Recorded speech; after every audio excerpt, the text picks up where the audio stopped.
Kemudian menegaskan apa yang disampaikan oleh kawan-kawan tadi, Pak.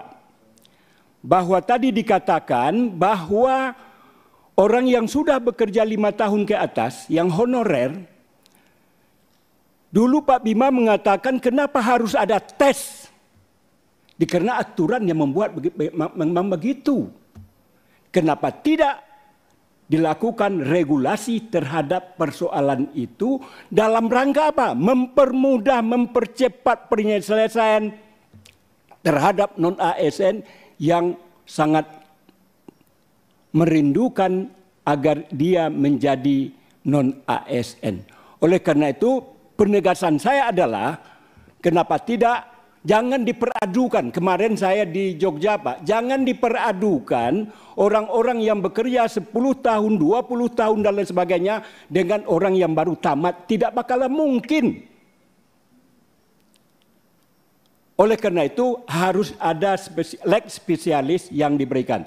Pak Menteri beserta seluruh Bapak Ibu hadirin yang berbahagia, pimpinan dan anggota Komisi 2 yang saya hormati. Pertama, untuk menghemat waktu, saya menggarisbawahi apa-apa yang sudah disampaikan oleh pimpinan beserta anggota. Cuman ada beberapa hal yang perlu saya mendapatkan penekanan dan perlu juga penegasan dari Pak Menteri terhadap apa yang saya sampaikan ini. Saya langsung saja masuk ketika kami kunjungan kerja ke Sumatera Barat.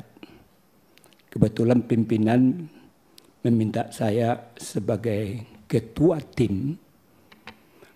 Pada hari kunjungan kerja itu, lebih dari 3.000 para non-ASN yang sudah lulus passing rate tapi belum mendapatkan penempatan.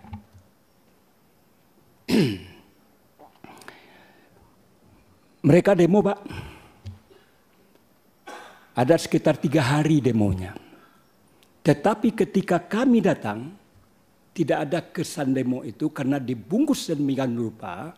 Ada semacam ketakutan dari Pemda Provinsi Sumatera Barat riak yang terjadi itu.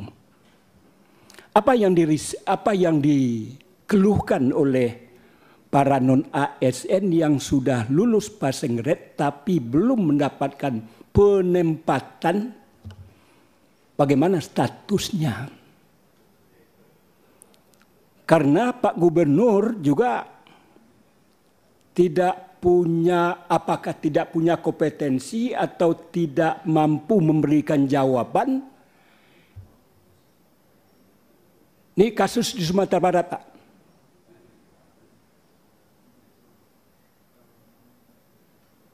Oke, Pak.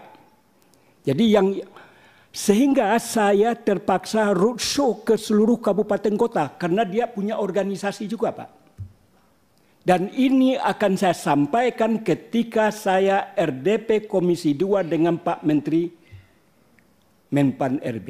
Ini janji saya, Pak. Apa yang dipertanyakan adalah pertama status tadi. Kemudian dari sekian banyak yang lulus tadi lebih dari 3.000-an hanya ratusan yang lulus. Yang lulus ini lalu menempati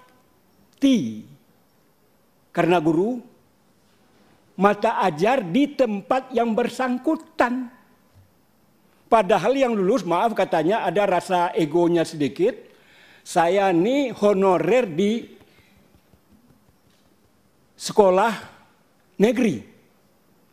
Yang lulus tes passing rate dan juga penempatannya adalah orang yang tidak berada penempatannya itu di negeri, swasta.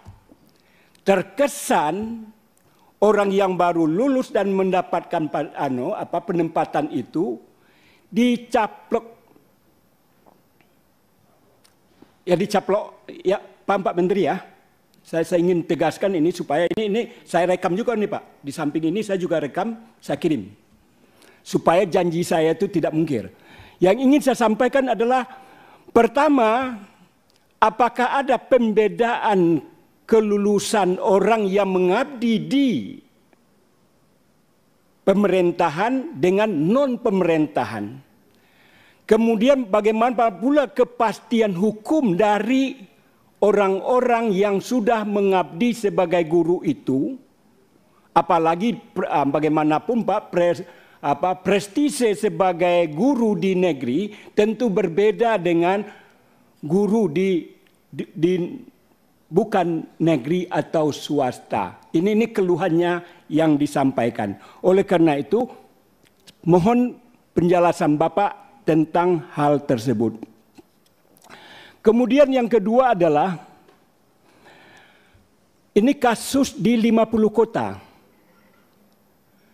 yaitu di Dinas Perhubungan, Pak. Dan kasus ini tidak hanya di 50 kota dan hampir seluruh dinas perhubungan kabupaten kota di Indonesia. Kasusnya apa? Kasusnya adalah dia bekerja sudah lebih, ada yang 15 tahun, 20 tahun, 5 tahun dan lain sebagainya. Dan berharap untuk menjadi ASN, apakah P3K paruh waktu, full waktu dan lain sebagainya. Cuman, nah ini Pak yang jadi masalah. Ketika dia tes, ini nomenklatur yang salah dibuat. Dinas Perhubungan itu tidak mengatur. Ya, pengaturan apa namanya? Pengaturan yang dibuat itu adalah penertiban jalan. Kalau yang menertibkan adalah polisi, bukan haknya perhubungan katanya. Kesalahan menginput data ini karena disebut adalah penertiban lalu lintas, harusnya adalah sebagai dinas perhubungan itu adalah pengaturan lalu lintas, sehingga menjadi korban itu kawan-kawan yang ikut tes lebih dari 70 orang. Dan kasus ini bukan hanya di 50 kota, Pak. Hampir seluruh kabupaten kota karena salah input. Yang ingin dia sampaikan adalah bagaimana persoalan kami ini, Pak. Apa jalan keluar? Kami secara terus-menerus sebagai honorer dan tidak pernah putus. Dan yang bekerja itu ada yang lebih dari 20 tahun. Kemudian menegaskan apa yang disampaikan oleh kawan-kawan tadi, Pak. Bahwa tadi dikatakan bahwa orang yang sudah bekerja 5 tahun ke atas, yang honorer, dulu Pak Bima mengatakan kenapa harus ada tes? Karena aturan yang membuat memang begitu. Kenapa tidak dilakukan regulasi terhadap persoalan itu dalam rangka apa? Mempermudah, mempercepat penyelesaian terhadap non-ASN yang sangat merindukan agar dia menjadi non-ASN. Oleh karena itu penegasan saya adalah kenapa tidak? Jangan diperadukan. Kemarin saya di Jogja, Pak. Jangan diperadukan orang-orang yang bekerja 10 tahun, 20 tahun dan lain sebagainya dengan orang yang baru tamat. Tidak bakalan mungkin. Oleh karena itu harus ada spesialis yang diberikan. Terakhir, Ketua. Ya. Terakhir adalah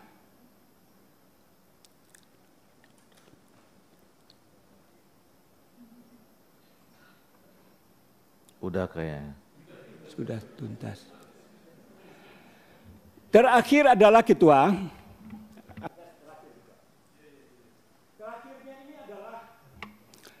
Saya sering juga sebutkan di sini Ketua, Pak Menteri, tadi juga disebut oleh kawan-kawan, akibat masalah politisasi, masalah kebijakan Pemda Kabupaten Kota, ada yang disebut oleh Pak Aminur Rahman tadi.